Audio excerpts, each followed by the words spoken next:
नमस्कार दोस्तों।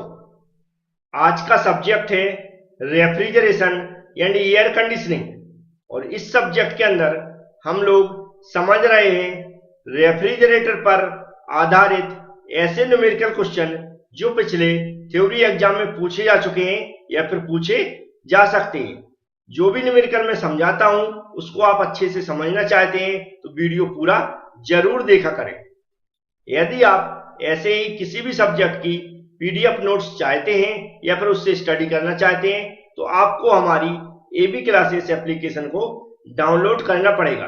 Complete process के लिए मैंने एक वीडियो बना दिया है, डिस्क्रिप्शन बॉक्स में मैंने उसकी स्टार्टिंग में लिंक दे दी है। उस लिंक पर क्लिक करेंगे तो उस वीडियो को देखकर आप एबी क्लासेस से कैसे नोट्स प्राप्त करना है अच्छे से समझ में आ जाएगा। अब चलते हैं आज का न्यूमेरिकल क्वेश्चन समझते हैं। क्वेश्चन में लिखा हुआ है calculate the monthly electricity bill. Monthly electricity bill हमें फाइंड आउट करना है ऑफ अ आइस प्लांट, एक आइस प्लांट का हैविंग 100 टीआर कैपेसिटी, जब इतने टन वो आइस को प्रोड्यूस कर रहा हो उसकी कैपेसिटी हो। आगे लिखा वर्किंग बिटवीन, जो वर्क कर रहा है वह -6 डिग्री सेल्सियस और 25 डिग्री सेल्सियस टेम्परेचर के बीच में कर रहा हो। If the actual COP of the ice plant, actual COP दी है आइस प्लांट की 90% of theoretical COP and the tariff is ₹15 पर यूनिट ऑफ इलेक्ट्रिसिटी। और इलेक्ट्रिसिटी का जो बिल हमें जनरेट करना है उसकी यहाँ पर यूनिट के हिसाब से कॉस्ट दी है ₹15 पर यूनिट। तो न्यूमेरिकल क्वेश्चन को पढ़ने के बाद समझने के बाद हमें क्या करना है, डायरेक्ट जो भी डाटा गिवन है उसको नोट करना है, जो भी यूनिट में परिवर्तन होना है उनको परिवर्तन करके रखना है। तो चलते सबसे पहले गिवन डाटा नोट करते हैं। तो हमें सबसे पहले यहां पर क्या करना है, गिवन लिख लेना है। गिवन लिखने के बाद जो भी हम ध्यान से सुना रहा है उसको सुनते जाए। यहां पर सबसे पहले टीआर दिया है, कैपेसिटी दी है। कैपेसिटी को हम किससे डिनोट करते हैं, Q2 से। Q2 क्या होता है, रेफ्रिजरेशन इफेक्ट।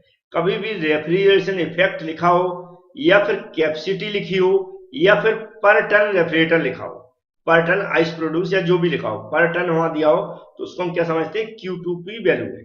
पर टन दिया हो तो वहां पर क्या मान लेते हैं हम, 1 टन दिया है, और जो भी अगर कैपेसिटी दी है या फिर रेफ्रिजरेशन इफेक्ट वैल्यू दी है तो वो उसको नोट करते हैं। तो यहाँ पर Q2 इक्वल टू क्या हो जाएगा, 100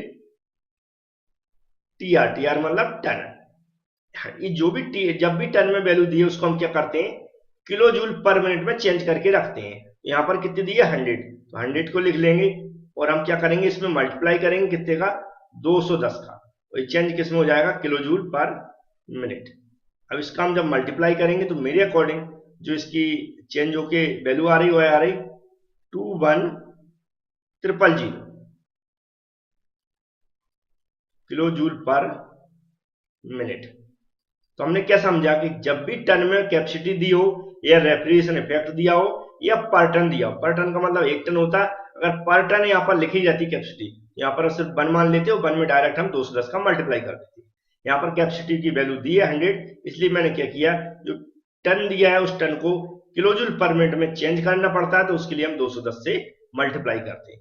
इसके बाद जो नेक्स्ट वैल्यू दी है उसको लिखेंगे। यहाँ पर टेम्परेचर दिया -6 डिग्री सेल्सियस, माइनस मतलब जो हमारी लोअर टेम्परेचर बॉडी है उसका टेम्परेचर दिया और लोअर टेम्परेचर बॉडी के टेम्परेचर को हम T2 से डिनोटेट करते हैं। इसको हम लिखेंगे -6 और हम इसको कितने 273 से प्लस कर देंगे और ये कितना हो जाएगा 273।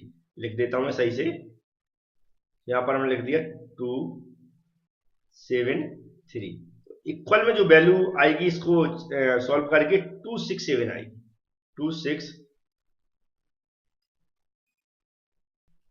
267 केल्विन। इसी तरह जो हमारा 25 डिग्री सेल्सियस दिया है तो ये हायर बॉडी का टेम्परेचर हो जाएगा और हायर बॉडी के टेम्परेचर को हम T1 से डिनोट करते हैं।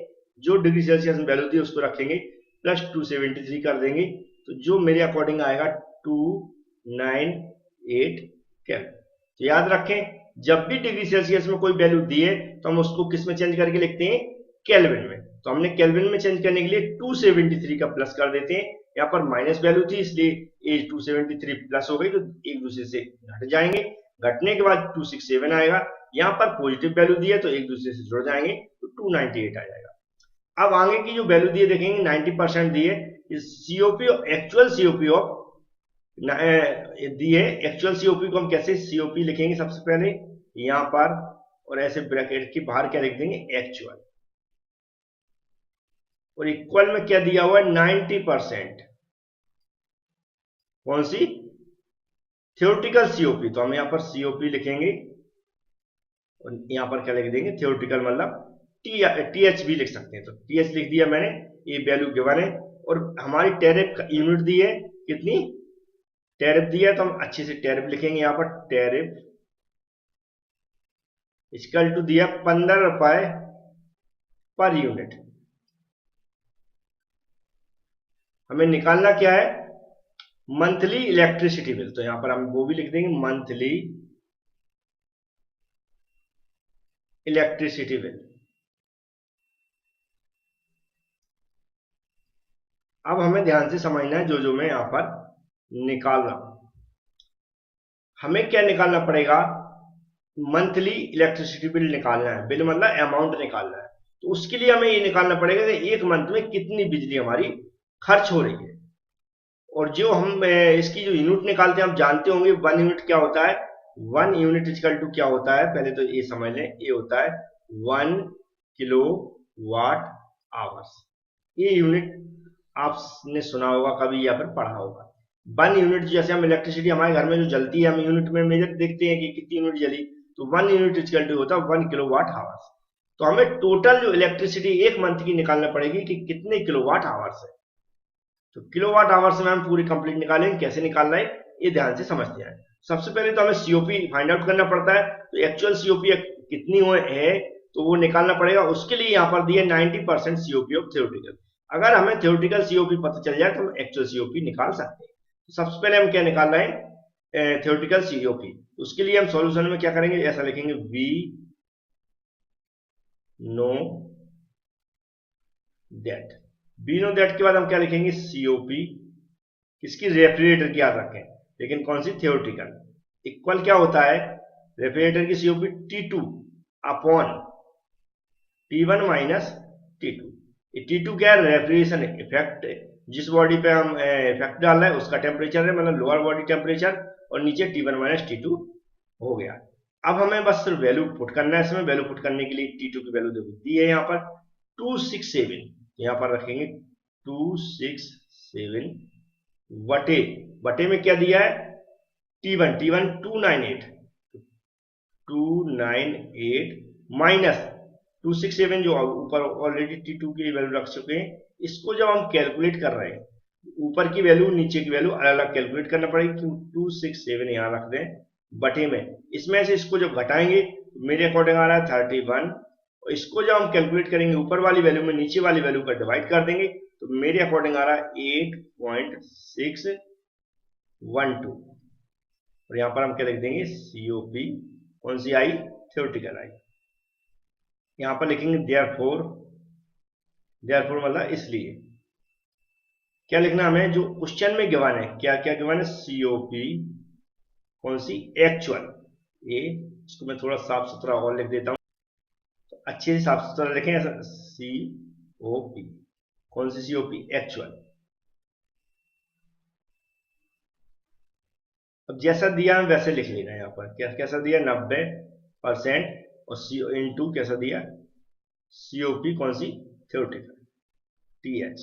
तो आगे हम क्या करेंगे, 90 को हटाने के लिए हम क्या करेंगे, सॉरी, 90 में से परसेंटेज को हटाने के लिए हम क्या कर देंगे, 100 का डिवाइड कर देंगे। यहाँ पर मैंने 100 का डिवाइड कर दिया, मल्टीप्लाई, जो सीओपी है थ्योरेटिकल की जो मैंने यहाँ पर निकाली है उसको रख देंगे 8.612। सीओपी ऑफ थ्योरेटिकल जो मैंने यहाँ पर निकाली है उसको रख दिया थ्योरेटिकल की जगह। अब हमें सिर्फ सॉल्व करना है, तो क्या करेंगे, ऊपर वाली वैल्यू को एक दूसरे से मल्टीप्लाई कर देंगे और 100 से डिवाइड कर देंगे। तो जो वैल्यू आ रही है हमारी, वो आ रही 7.75। यहाँ पर किसकी सीओपी आई है, एक्चुअल सीओपी। तो एक्चुअल सीओपी जो मैंने निकाल ली, वाली कितनी निकाली, 7.75। ये हमें याद रखना है कि एक्चुअल सीओपी ये होती है। अब हमें क्या करना है, इसका हमें क्या निकालना है, टैरिफ निकालना पूरा कंप्लीट। सबसे पहले उसके लिए हमें जो किलोवाट आवर्स में कितनी यूनिट चल रही है उसको निकालना पड़ेगा मंथली। यहां पर हम क्या लिखेंगे, वी आल्सो नो दैट। हम जानते हैं जो एक्चुअल सीओपी है इसकी रेफ्रिजरेटर की, आर इक्वल टू क्या होता है, रेफ्रिजरेशन इफेक्ट Q2 हमने डायरेक्ट लिख दिया, अपन होता है वर्क डन। रेफ्रिजरेशन इफेक्ट अपन क्या होता है, वर्क डन, या रेफ्रिजरेटर कैपेसिटी अपन होता है वर्क डन।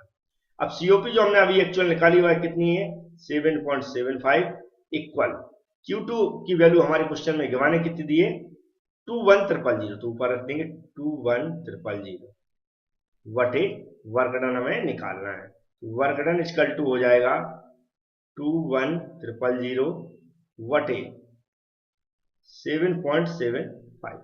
अब इस 7 अब ऊपर वाली वैल्यू में नीचे वाली वैल्यू का जब डिवाइड कर रहे हैं तो मेरे अकॉर्डिंग जो वैल्यू आ रही है वो आ रही 2709.67 और ये आ जाएगी किलो जूल पर मिनट, क्योंकि हमने जो यहाँ पर वैल्यू रखी किलो जूल पर मिनट में रखी हुई है, कौन सी, जो रेफ्रिजरेशन इफेक्ट, क्योंकि और सीओपी कोई यूनिट नहीं होती है। तो W इक्वल टू हमारा किलो जूल पर मिनट आ गया।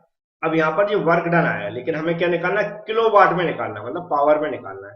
तो हम क्या करेंगे, W इक्वल टू वाट को, वाट इक्वल टू क्या होता है, यहाँ पर लिखा जूल पर मिनट, लेकिन जूल पर सेकेंड हो तो हमारा क्या किसमें बदल जाता है, वाट में बदल जाता है।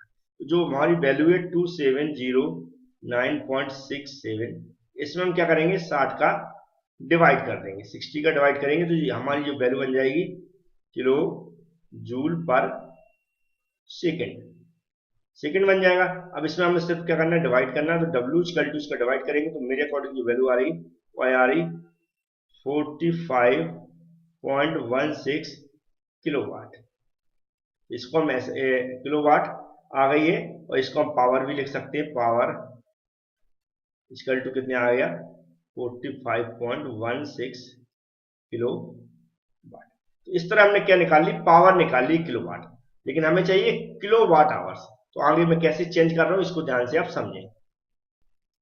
अब जो आगे की प्रोसेस, इसको थोड़ा ध्यान से समझना है।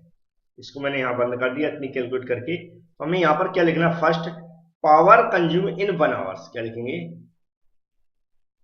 Power consume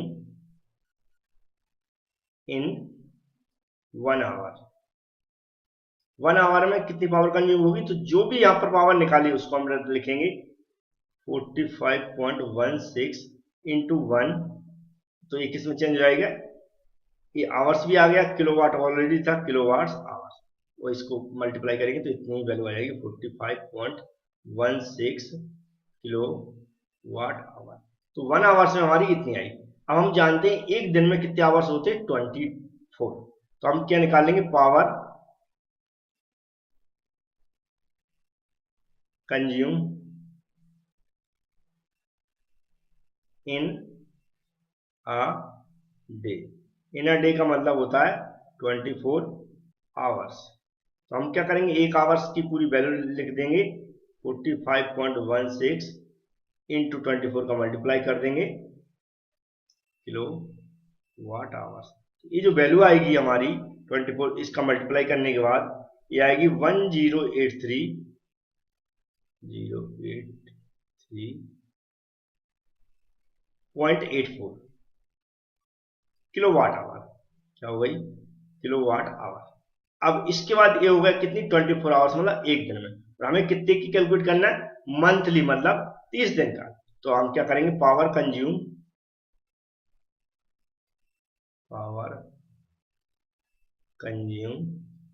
in a month, in a month मतलब एक मंथ। तो यहां पर कितना हो जाएगा, 30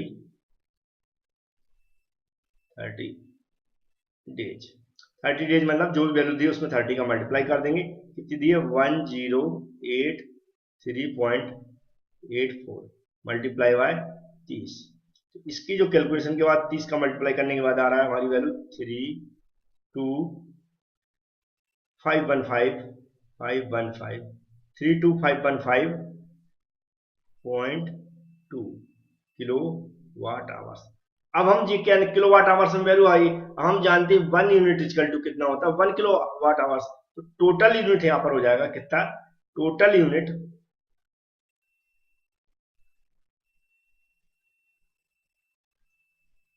टोटल यूनिट्स कितनी हो जाएंगी 32515 यूनिट्स,